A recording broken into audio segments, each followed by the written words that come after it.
Welcome back to the Aussie Shed, gentlemen. In this episode, I'm about to start building some of the oil and water lines. I will be going over 3 different sorts of line construction. First, we've got Teflon lines. These are your stainless braid covered Teflon hoses. We've also got your 400 series push-on hoses. And last but not least, your standard braided line, which is a stainless braided rubber hose. In this build, I'll be using all 3 types of hoses here. Some of them are for the water, some of them for the oil line, some of them for turbo drainback lines, etc, etc. If you'd like to see the long version of this video, which goes into the details of where the lines are being made for, check the link in the top right hand corner. So sit back, grab yourself a cold beer, and enjoy your time here in the Aussie Shed while I punch out a few AN hoses. Let's get into it! First on the list is our standard braided rubber hose and fittings. Okie doke, so first thing we need to do is cut our line off at the length that we've marked there. Now,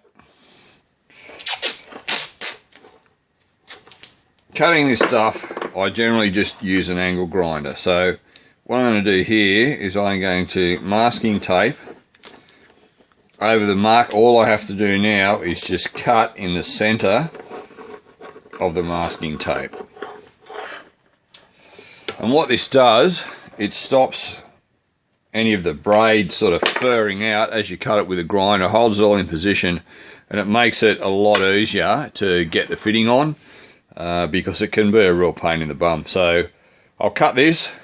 You probably think I'm a bit bodgy, but I'm going to actually hold it with my hand while I cut it. You can just put it in the vise and just kind of cut it off, but it's really not that hard to hold if you know what you're doing. I've been using tools like this my whole life, so I'm quite confident using handheld grinders and things. If you're not, I suggest you do not do this and hold stuff in a vise. Remember, do as I say, not as I do. Anyway, we'll cut this off.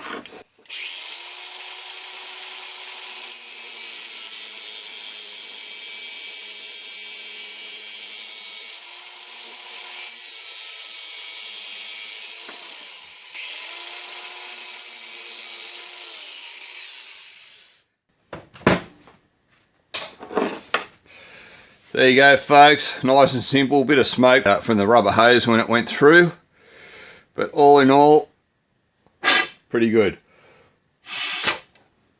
So what we have here is our fitting. These are quite simple to put together. The old-fashioned cutter style, which all the AN stainless braid used to be, significantly harder than these sort of modern style fittings to put together. They are very, very simple. So let's start on it, eh? I'll just drop the camera down there so you can see what I'm doing in the vise here. Okay, so what we've got to do is get this onto there. Before we do anything though, folks, we've got to fit some heat sleeve onto this hose. I've got a bit of a roll here of some sleeving.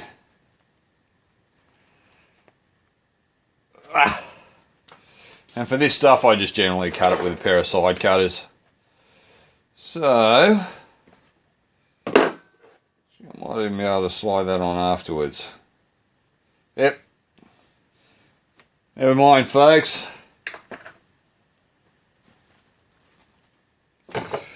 Never mind, it'll actually slide on over the 45-degree fitting. It's a little bit large, the hose, the sleeve that I'm using. It's not a tight fit on this hose, which is absolutely fine. It's just a bit easier without the sleeving on there to make up the hose, and a bit easier for you guys to see what's going on. So we'll leave that off. We can start moving on to actually putting the hose together. So what we've got to do now is just expose the end of the hose that we cut and have a bit of a look at it and see how it fared. If there are any dags poking out of it anywhere, I suggest you trim around it with your side cutters and just nip off any pieces that you think are going to be kind of problematic. This looks pretty good, so I'm just going to leave it. So what you have to do is you have to get this onto the end of the hose. and you have to push it through to where the thread starts on the inside. So I'll get that in, and then I will show you exactly what I mean by how far it has to be pushed through. Handy tool, little screwdriver, a little flat bladed screwdriver like this that you can use to poke any bits of braid in before you get in too far, because you don't want them folding back on themselves, because it'll start to unwind the braid. So I'll just sort of try to get this on, folks. Hopefully I'll stay in focus. I'll just throw my glasses on so I can see what the hell I'm doing, because these little pokey bits of wire can be a real pain in the bum, because they do just want to poke out everywhere.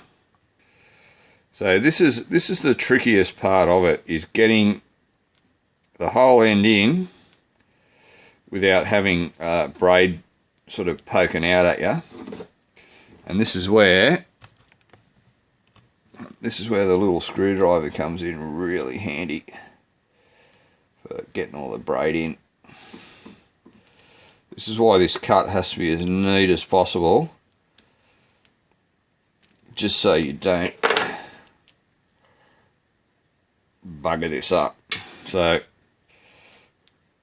it started, and we're sort of starting to go on. So I'll get another light so we can see down in there. Alrighty, so you can see, or sorry, you can't see the hose yet. You can just sort of see it at the bottom. The hose has got to be pushed up all the way to where the thread begins. So I will do that right now. It's just a matter of just sort of pushing and turning it, and you will know when you have it up all the way. And what I do, I've probably got a little bit of an advantage here, folks, is I use my my vise here to grip the braided hose. You can see I've got a few round holes that I've kind of drilled while the jaws were shut, so they're sort of round. They're good for gripping round things, which is the purpose of them being there. So I can do this up reasonably tight without deforming the hose, and then I can get a little bit of pressure on this and get that hose turned down in there, and even help it along with a little bit of a tap.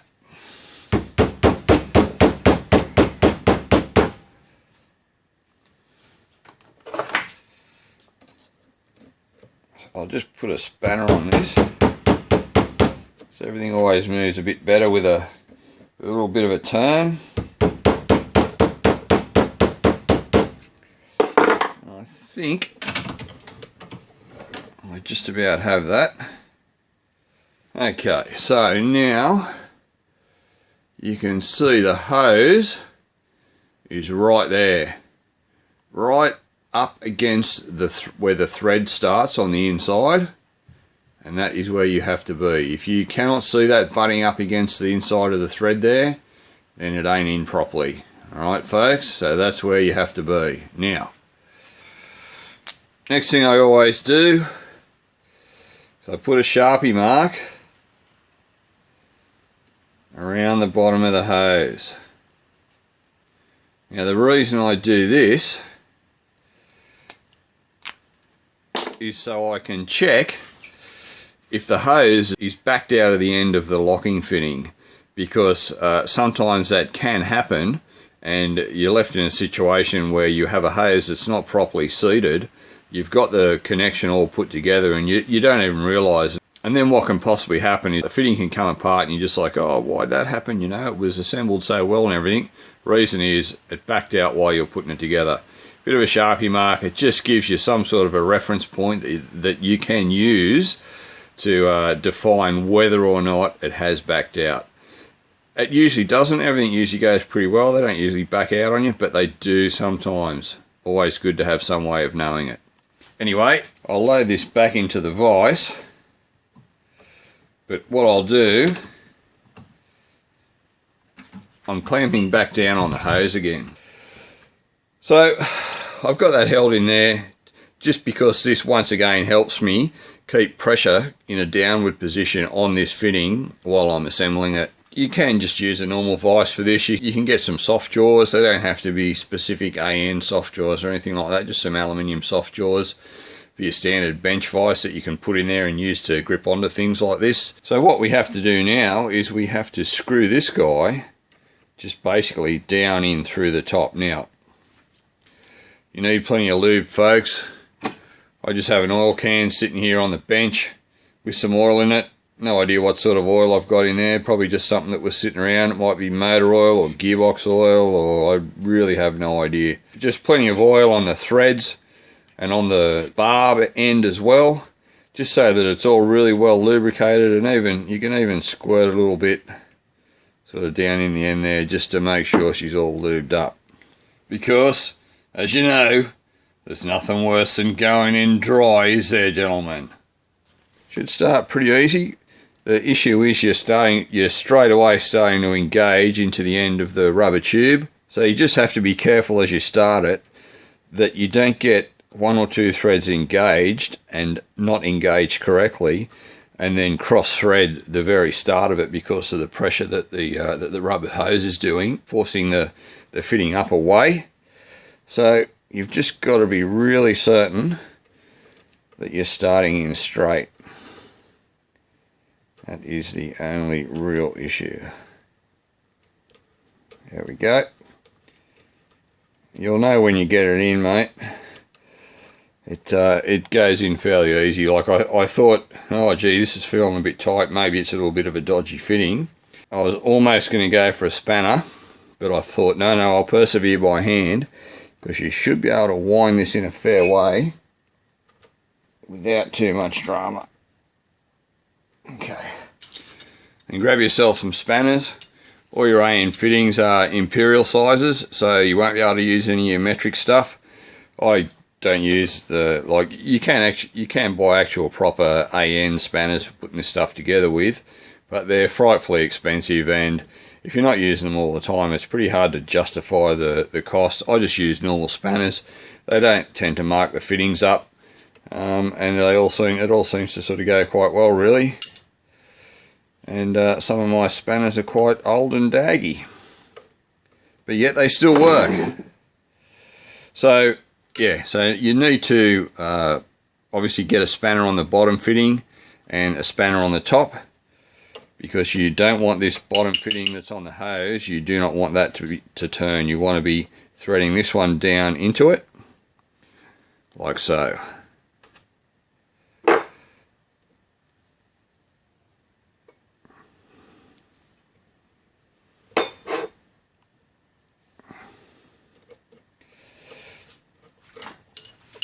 Just checking to see if the hose is backed out at all. It doesn't appear to have at this point, so we will just continue to thread this in.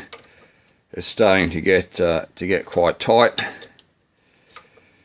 With the old cutter style AN fittings, you used to go down until there was a small gap between the fitting and the locking collar, and that was considered to be the correct position, and it was quite hard to actually get them to that point. These sort of newer style ones, you really just need to get these down snug, get them down as tight as you can and as snug as you can. They're basically more of a compression fitting than the old cutter styles were.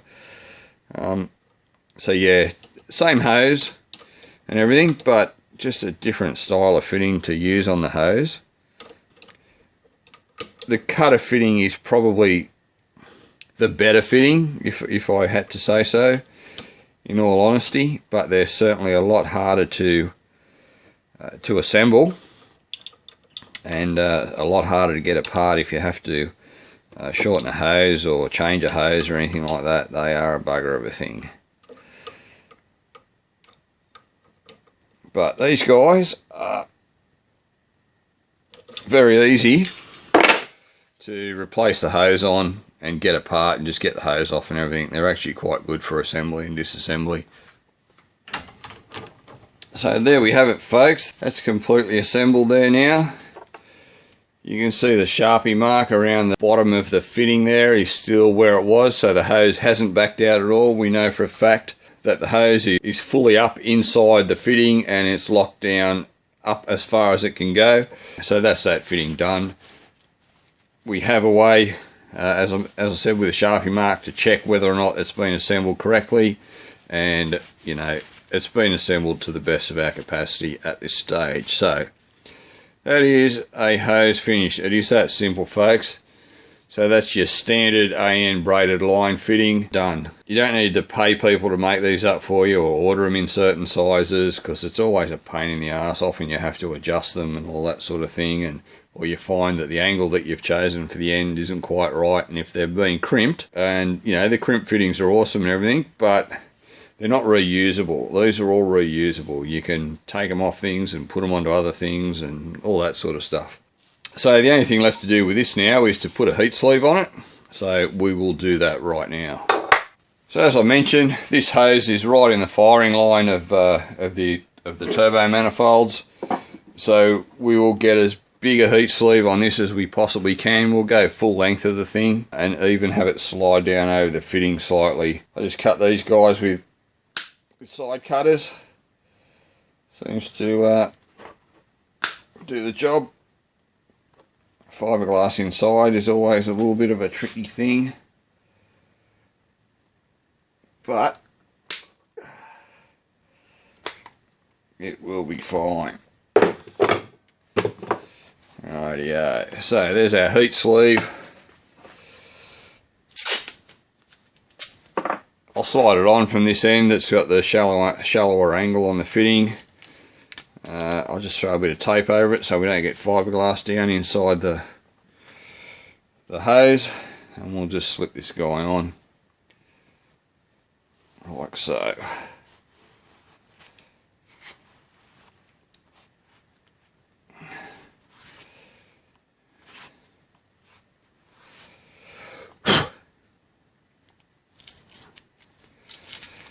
Pull him off.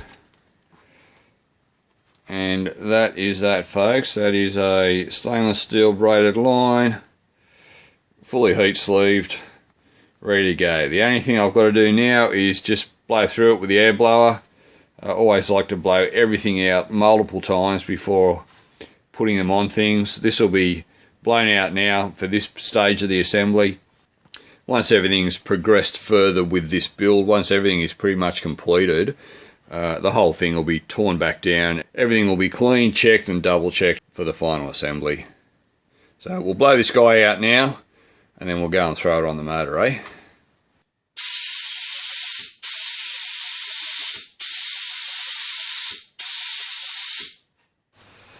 Rightio folks, time for a bit of braided teflon, or PTFE hose as it's called. You can see I've got some nice -3 stainless fittings here, some -3 braided teflon line, some suitably sized heat sleeve, a couple of spanners, side cutters, bit of a screwdriver for pushing back the braid with, and we are ready to go. Rightio, so you can see here, this has been taped up from where it was cut. Same process to cut it as all the other stuff, with a stainless braid on it. Teflon braided line, you can buy it with a sleeve, like an anti-abrasion sleeve on it, which is really good, or often what I've done before is put heat shrink on it to sort of help take the abrasiveness away from it. This is going to have a bit of heat sleeve on it anyway, so it's probably not going to be that big a deal. It's slightly different to do the stuff that's got the sleeving on it. You have to cut part of the sleeve back first, just so that's hidden underneath the fitting when you get it on, to expose the stainless braid, so you can tease it out to get the olive, which I'll show you in a moment, located on there. So it's always a good idea, as you've seen me do, to blow these things out once they've been cut off, just so you can get as much crap or anything out of there as possible. You've got to try and get these ends cut really square. If you're cutting them on an angle and they look like shit, just redo them, because you're really sort of putting yourself behind the 8 ball. So that's a pretty neat looking end there. We'll start with one of these stainless 90s first. I'm using stainless fittings just because this whole line running from the oil feed manifold back to the turbo is all stainless. So I might as well continue it on with this. The first thing you have to do with this stuff, get our fit over, like so. because if you don't do that, you will be in trouble. Alrighty, okay, so that's on. That is what we want. So inside the fitting here, you can see we've got this brass ferrule. I'll show you how that goes on. And you've got the spigot or the barb here. God, my camera struggles to focus at this closeness. You've got the spigot there, the ferrule. We'll just show you what goes on. So what we have to do is tease the braid away from the teflon. I just use a small screwdriver. You can actually buy a proper tool for doing this, but mate, I don't ever have any trouble just using a screwdriver. It's not a real issue.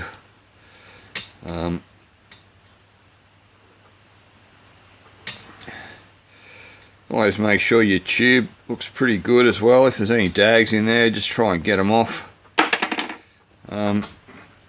So this is where the ferrule goes, and the ferrule has a ridge on it on the inside, as you can see there. So you have to slide on over your Teflon hose, and then you have to make sure that the hose butts up against the end of the ferrule to be in the proper location. Yeah, on there. Alright. Now, you have to make sure that the inner sleeve is right up against the end of that ferrule. So, however you do that is up to you, but it really just takes a little bit of a push. Probably can't see this because my camera doesn't like focusing down to that point. But the Teflon sleeve, or the PTFE sleeve, is now hard up against the end of the ferrule, which is where we want it. Once again, just like before, this guy goes in here. I'll just shove a little bit of lube on the threads just to stop the stainless galling up, which stainless has a bit of a habit of doing. And I will also put a little bit of lube on the back side of the braid there. Now, so there's a few different schools of thought on doing this, folks. Braided line is one of those things. Everyone's got their own techniques, everyone's method's the best, and everyone knows the right way to do it. And part of the reasoning for that is there are a lot of ways to do this that all work. Now, this is the way I was taught how to do it, particularly with Teflon line. It's the opposite to how you do your standard braided line. Whereas with your standard AN rubber braided stuff, you thread the fitting into the hose and the locking collar. Now with the Teflon, I was taught to do it the opposite way. You tighten up the retaining collar onto the fitting. So this is how we do this one. Lock the fitting in the vise, slide the guy over the top, make sure it goes down all the way, put your fitting down over the top,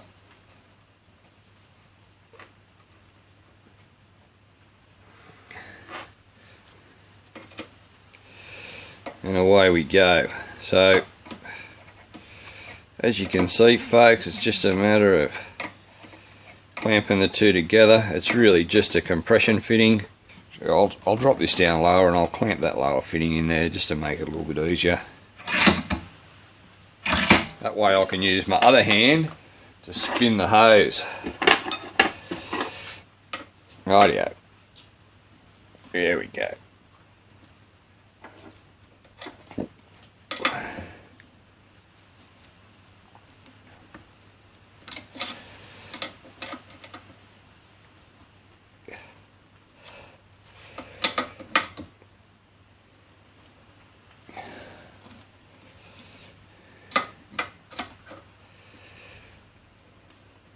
Obviously a lot harder to mark up the stainless steel fittings.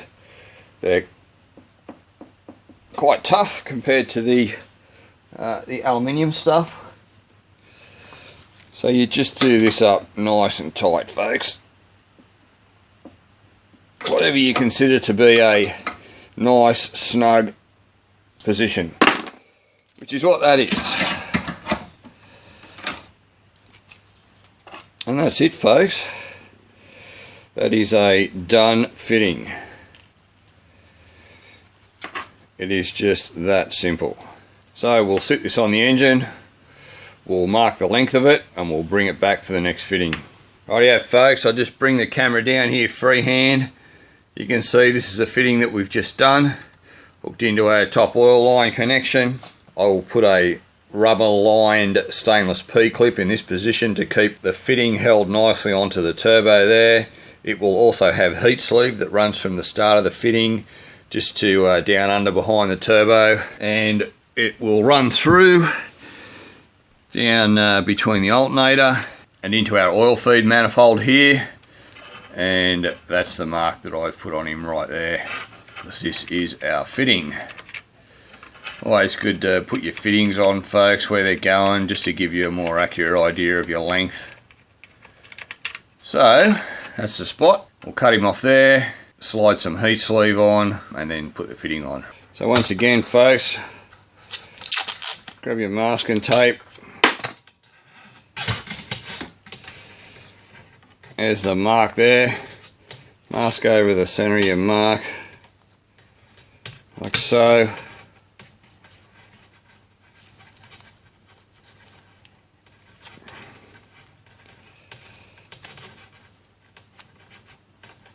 Get it nice and tight, just to stop your braid fraying out. Throw a mark in the center and cut him off, just for the sake of it folks. Even though, as you've seen, I generally do these freehand, I'll put this in the vise and I will just show you how to do it the safe way. Rightio, so she's sitting there in the vise. The big thing is you've got to keep it nice and straight so you get a nice even cut. Got my handy battery grinder here. I'll just pull back a bit so I've got a bit of room to work the grinder. But as I say, keep it nice and straight. Get your grinder on there and away you go.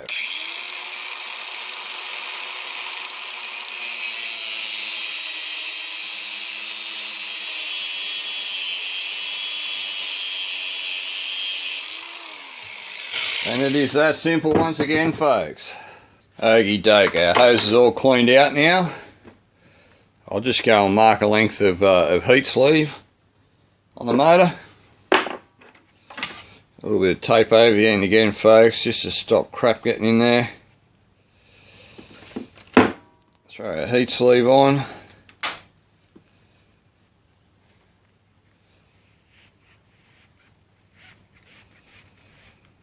Slide him up to our old fitting, and that is bloody beautiful. So yes, as you would recall, that's the heat area of the turbocharger, all covered with sleeving, and this is our end that we're now working on. Get our fitting over, like so. Get the rest of this off.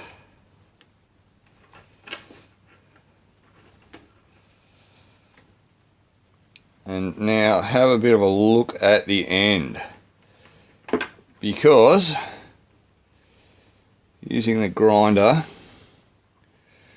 will sort of melt a little bit of the teflon, and it will tend to create a little bit of a burr in the teflon there. Not hard to get off. That's it there folks. Whether you can even see that on the camera. But there is just a little bit of a burr there that I just got off with a Stanley knife, or with the blade there, just so she's all nice and clean on the inside, which it is now. So we'll just tease back the braid like we did on the last one.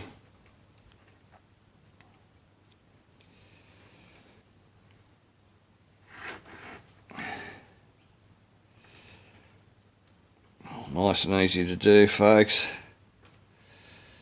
Nothing hard about any of this.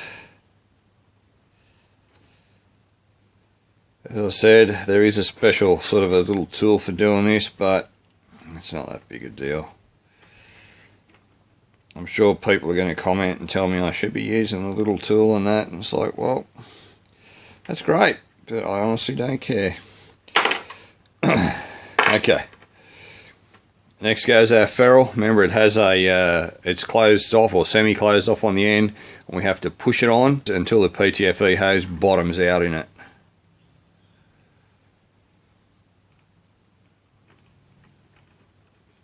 Okay, so that's started.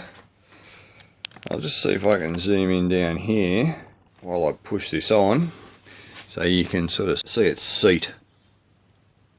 I'll just give it a push. And you saw it just slide down there then. Have a little bit of a visual check to make sure you can see that the sleeve is pushed up hard against the end of the ferrule. Give it another couple of good pushes for good measure, just to be 100% sure, which I am. That's bloody sweet, no issues there whatsoever. So again, throw a fitting into the vise, bit of lube on the threads just to stop the stainless galling up. I could use some anti-seize paste on this, but honestly a bit of oil is all you need. A bit of oil on the back of the braided line here, just to give you a little bit of lubrication on the locking collar as it's spinning to pull it down. Always the go. So we shove him in.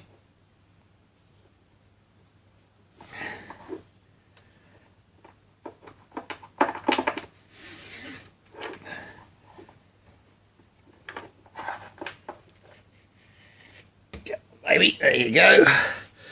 It will sort of do a bit of that. It'll sort of push really hard, and then which is the barbed end or the spigot end pushing through the beginning of the teflon, and then once it gets in there, it'll go through pretty easy. Just push down on it all, make sure everything's snug down nice and hard. Bring your locking collar over, slide it back down over the braid, and away we go, folks. And she's now ready to nip up. Where are we here? Might be able to just stick that one down in there. Get a few turns on this guy until it starts to grip, and then I'll have to just use one hand to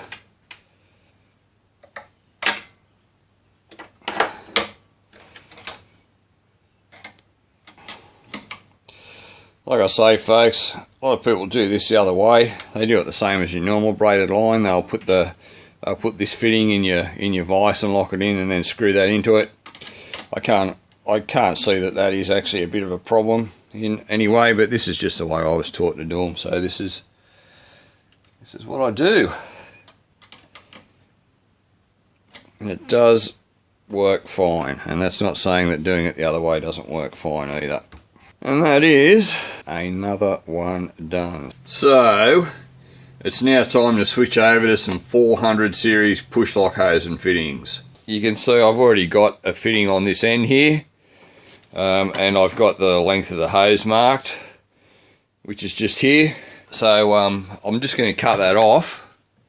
If you're interested in doing decent cuts on your hoses, hose cutter.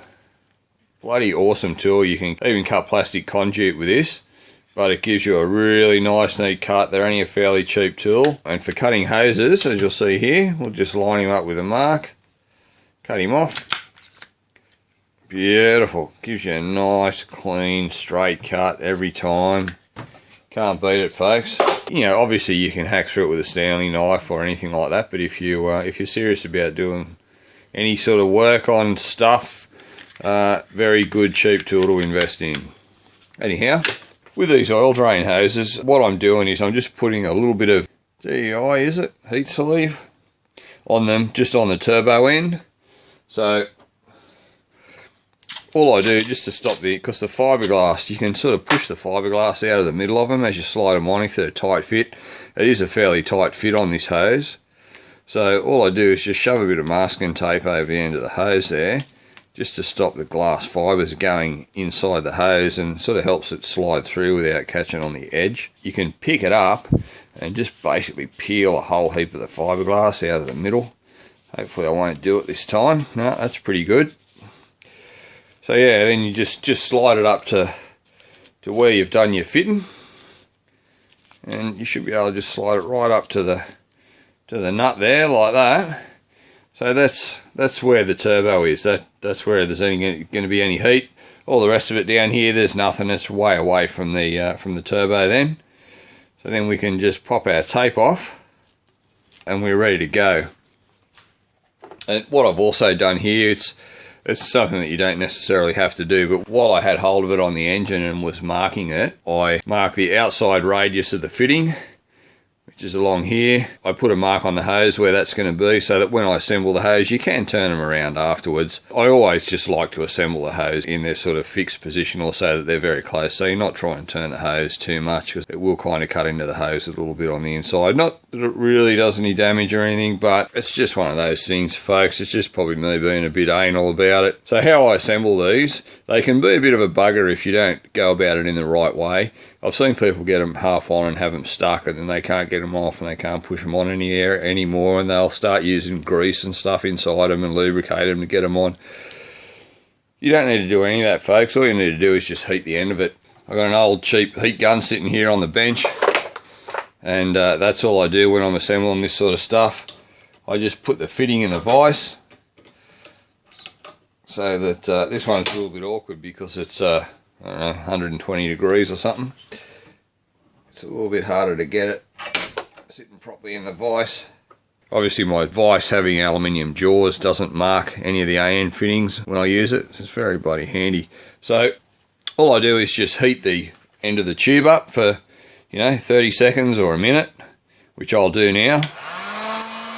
Just heat it on low, take your time, heat it gently, and you'll find it just goes on really nice and easy. It takes all the effort out of it. You won't do any damage to the tube or to the hose when you put it on, and it'll slide all the way down right up to the base of the fitting with absolutely no worries at all.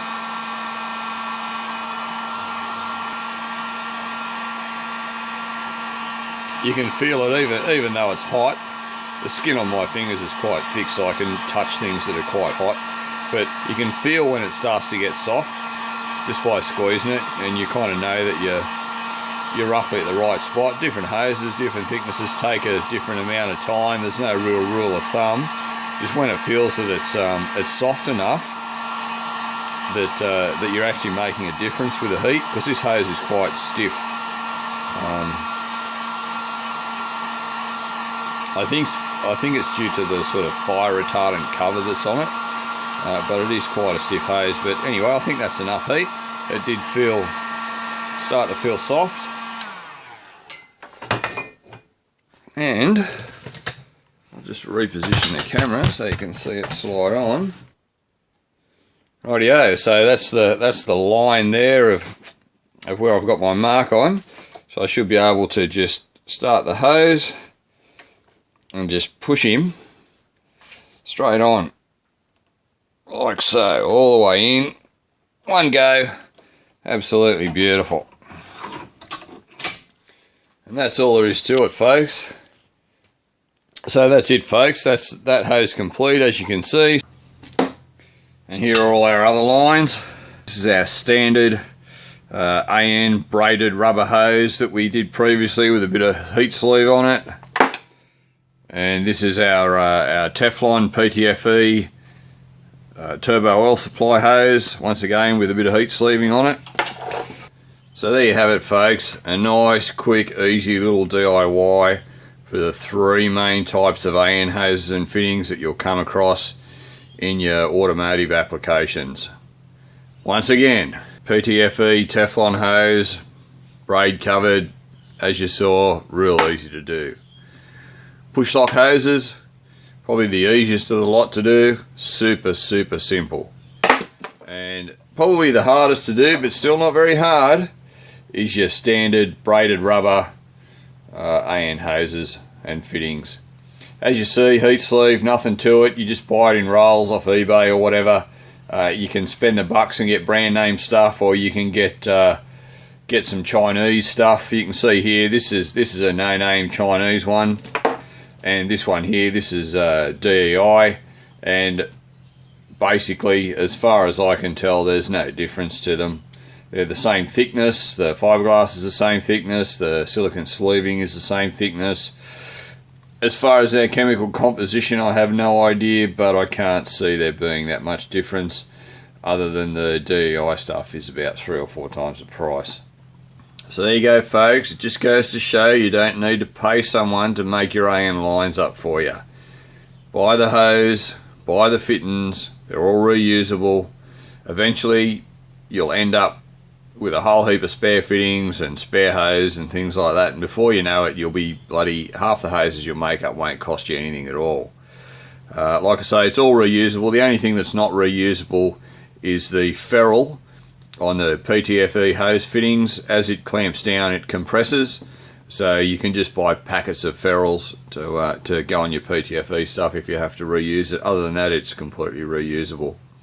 So I hope you enjoyed that. As always, folks, thanks for stopping by the Aussie Shed. Always a pleasure to bloody well have yous here. It's good to get a bit of company on these lonely nights out in the shed. And remember, guys, if you like my content, subscribe to my channel, like the video, give us a thumbs up, and I'll see you on the next one. Cheers.